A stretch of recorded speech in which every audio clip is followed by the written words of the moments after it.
22 minutes past 8. Take a look at almost any newspaper front page this morning and you find shocking evidence of the extent of gang culture here in Britain. For instance, here you have the front page of The Sun about a 5-year-old Tusha left paralysed for life when an armed gang fired at a group of rivals taking refuge in her uncle's corner shop. Tusha, who'd wanted to be a dancer, will never walk again as a result of that attack. Police estimate there are more than 170 street gangs in London alone. And the Radio 1 DJ Reggie Yates has been talking to members of some of Britain's most notorious teenage gangs for a new BBC Three documentary. In a moment, we're going to speak to Reggie and to one of the ex-gang members that he met, Aaron, who's alongside him. First, let's find out why Reggie set out to learn more about gangs. I'm Reggie Yates, and tonight I'm trying to find out what makes gang life the chosen path for thousands of teenagers in Britain's inner cities. But I'm starting off with some pretty firm views.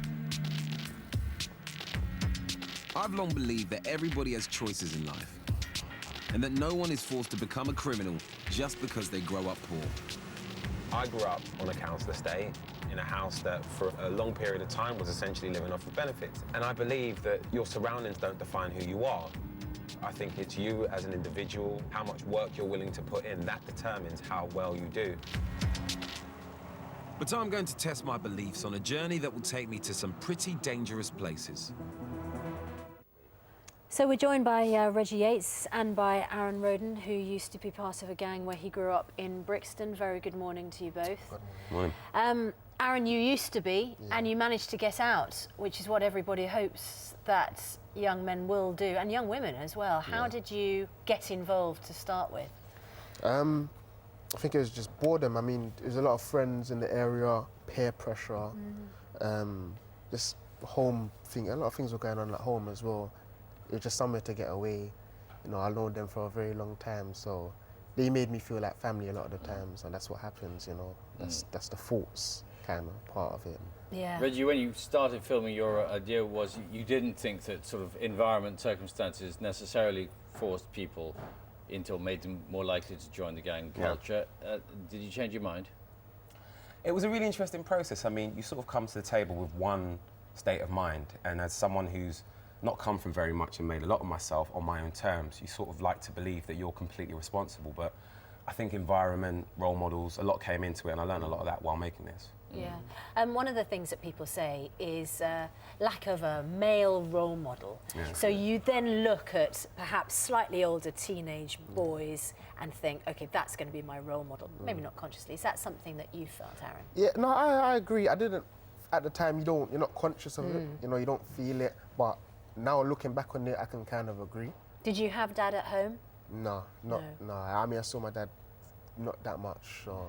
In the early years, yeah, but as time went on now. Police estimate in London alone about 170 street gangs, so it is enormous, really. Well, it's definitely a problem, but part of the reason of me wanting to make this was that I didn't really want to get into the what's happened. I wanted to get into the whys, and this has ended up being a film more about reform and people moving forward, like Aaron, who's doing incredible things now.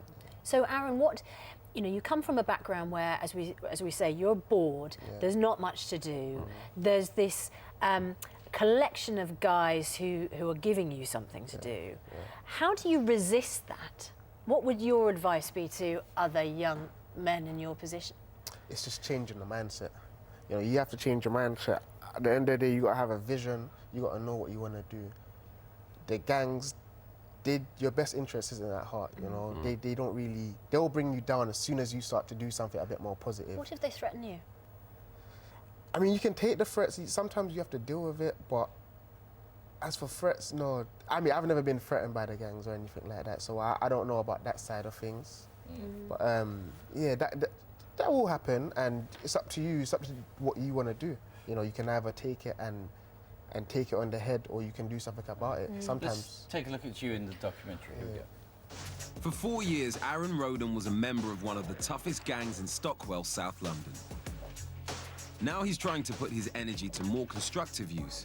5 days a week, he packs his sports kit and heads down to the local gym. But he misses the status and fast money that came with gang life. You can never get used to having no money, you know, but it's just something that has to be done sometimes. Obviously, it's depressing, but I just got to accept it, innit? Aaron served 9 months of a 2.5-year sentence for ABH. And since April, he's been out on licence, but he's finding it tough. I might not have. So you are getting pumped up. Reggie, you've spoken to several other people also who've made their way forward. Who have you met? Well, I met a young girl called Talisa who I actually met in the same place as Aaron. Now, Aaron's actually working on becoming a mentor and helping other people and definitely putting out his experiences and using them in a positive light. And Talisa's doing exactly the same thing. And like I said, this feels like it's much more about reforming people moving forward as opposed to focusing on the bad things they did. It's more about how difficult it is to move on than why you got dragged in. And do you find it hard? I mean, Aaron, we heard about your past in that clip from the documentary, and you talk about how hard it is without money. Do you find it easy to find work, or do you find that people see your past in a certain way? It's not any easier to find work, actually, to be honest. I mean, when I come out of jail, even now, I'm still looking for a second part-time job, and it's hard. I still can't get a part-time job. Yeah. So them struggles are still there. It's just that now my mindset is a bit more different, so I can grit my teeth and get through it.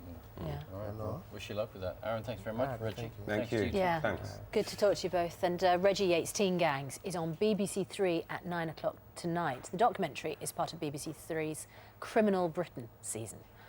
Coming up, the